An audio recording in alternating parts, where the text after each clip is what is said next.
കൃപകൾ കിട്ടിയാൽ അഹങ്കരിക്കരുത്, വരങ്ങൾ കിട്ടിയാൽ അഹങ്കരിക്കരുത്, ദർശനം കിട്ടിയാൽ അഹങ്കരിക്കരുത്, വെളിപാട് കിട്ടിയാൽ അഹങ്കരിക്കരുത്, ജ്ഞാനം കിട്ടിയാൽ അഹങ്കരിക്കരുത്, മിറക്കിൾസ് പ്രവർത്തിക്കുവാനുള്ള വരം കിട്ടിയാൽ അഹങ്കരിക്കരുത്.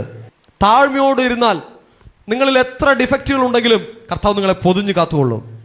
നിങ്ങൾ എത്ര കുറവുകളുണ്ടെങ്കിലും ബലഹീനതകളുണ്ടെങ്കിൽ കർത്താവ് നിങ്ങളെ പൊതിഞ്ഞ് കാത്തുകൊള്ളും. പക്ഷെ അഹങ്കാരം കാണിച്ചാൽ തകർത്തു കളയും. ആദ്യം ബാലശിക്ഷകൾ തരും, പല വാണിംഗുകൾ തരും, മുന്നറിയിപ്പുകൾ തരും, ബാലശിക്ഷകൾ തരും.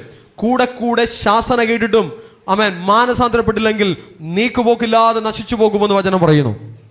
ചാൻസുകൾ അധികം കിട്ടില്ല, കുറച്ച് ചാൻസുകൾ കർത്താവ് തരും. മാനസാന്തരം ഉണ്ടാകട്ടെ, താഴ്മയുണ്ടാകട്ടെ. താഴ്മ മതി, താഴ്മയും ദൈവ ഭയവും ഉണ്ടായിരുന്നാൽ മതി. വീണു പോകില്ല, നിലനിൽക്കുവാനായി കഴിയും. സ്പിരിച്വൽ കവറിങ് നിൽക്കണമോ? കീഴ്പ്പെട്ടിരിക്കണം. ദൈവം നിങ്ങൾക്ക് തന്ന അഭിഷിക്തർക്ക് കീഴ്പ്പെട്ടിരിക്കണം. അവരെ ക്രോസ് ചെയ്ത് പോകരുത്, സ്വന്തം ആലോചനയിൽ നിൽക്കരുത്, സ്വന്തം വിവേകത്തിൽ ഊന്നരുത്, സ്വന്തം ബുദ്ധിയിൽ പോകരുത്. അവർ പറയുന്നത് ചില കാര്യങ്ങൾ നമുക്ക് ഇഷ്ടപ്പെടാത്തതായി തോന്നിയാലും പിന്നത്തെ ഇതിൽ അനുഗ്രഹമായി മാറും. ദൈവം അങ്ങനെ മാറ്റും.